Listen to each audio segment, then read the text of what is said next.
皆さんこんにちは。読書の達人です。今日ご紹介するのはこちら、プリンセス豊臣牧目学さんです。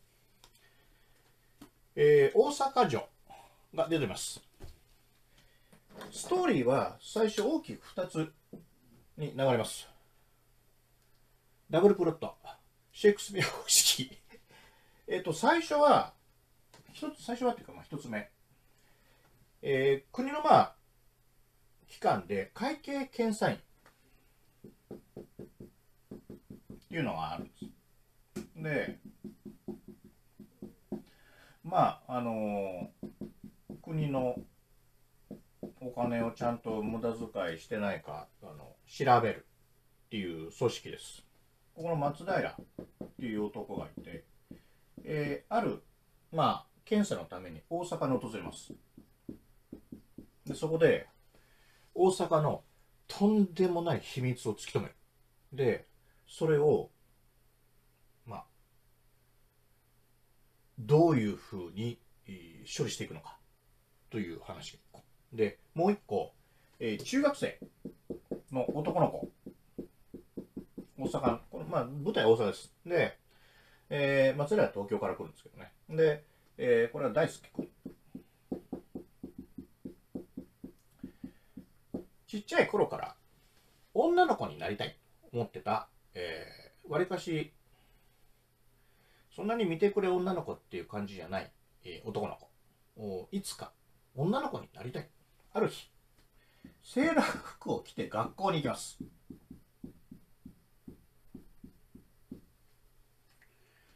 そら大騒ぎになるわ。学校。中学生ですよ。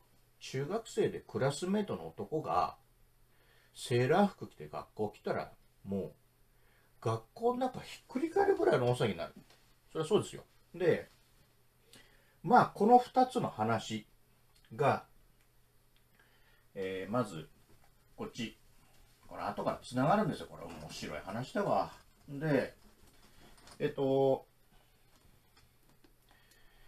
わゆる大阪の秘密ってさっきこう言いましたけど、大阪に住んでる男、成人、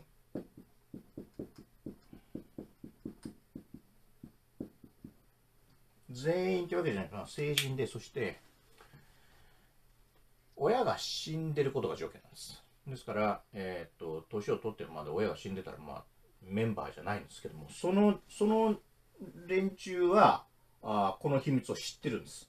で、実は大阪には守るべきものがあって、これをもう死守しなければならないという大阪男全員の譲れない秘密なんです。これはね。で、片や、男子中学生大輔セーラー服着ていきました。当然のことながらからかわれたりいじめられたりします。でももう俺は絶対セーラー服なんだと、セーラー服一筋だと言うとります。でね、譲れないんです。これどこで手に入れたか知りませんが、で頑固です。でそれを友人のチャコという子が助けてくれます。どっちかっていうとこっちが強い。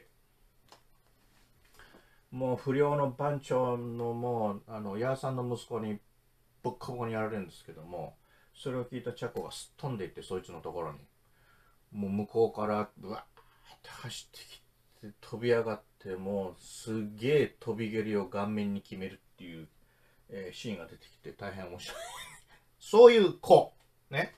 でこの話がどこでつながるのか、ちょっと読んでいただけたらいいんですけど、これもう割とこう展開が早くて、こんな感じでつながるのかっていう感じなんですけど、これね、割とこの小説ね、最後までちょっとね、目が離せないっていうか、いわゆる、まだこんなところでまだこんな話するのみたいなぐらい、ずっと展開がもうラストが続くんで、これ面白いですよ。で、テーマとしてはね、やっぱりそれぞれ守るもの、貫くものっていうのがある。会計検査院の松平はいわゆる不正を正す、悪は見逃さない、そういう信念。中学生の大輔はセーラー服を着たいという信念で、そこにでもまあまあいいやっていう人もいますよ。そりゃ少々の不正はもうちょっと目つぶってあげたらみたいなところある。でも譲れない部分ってのはある。でそこに理由を求める人はいるでしょう。なんでそこまでそんなかたくなに頑固なのって、ちょっとぐらいいいやね。でこの2つのテーマにまあ共通しているのは、無駄なものっていうのは排除すればいいと。セーラー服を着てる大輔に対して、周りが言うのは、そんなことをして何になるのかというセリフです。意味を求めているんです。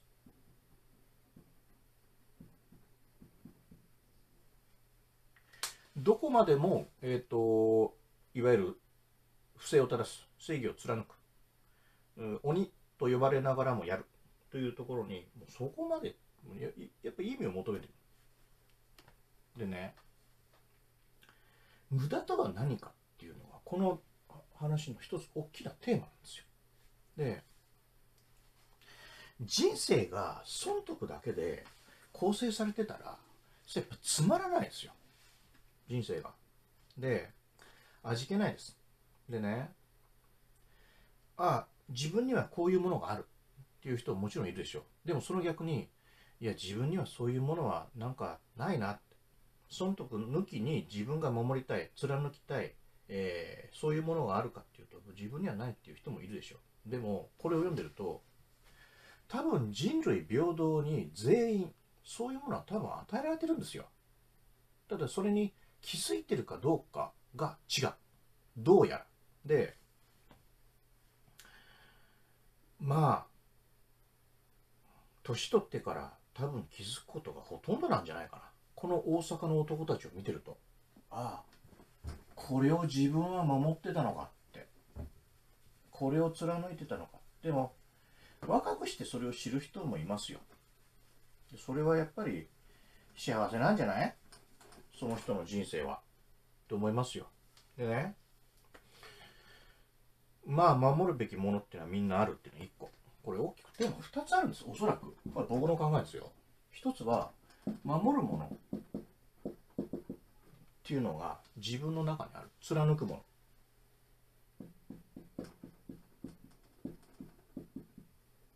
人にはそれぞれあるっていうこと。もう一つはね、で実はその情熱で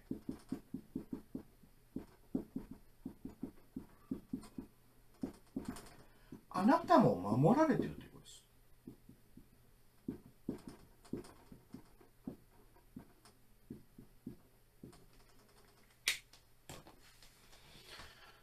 俺が頑張ってる、俺がやってるんだって、それだけ考えんなってことです。してもらってるよ案外。でも知らないだろうけどっていうこのテーマ、それが出てくる。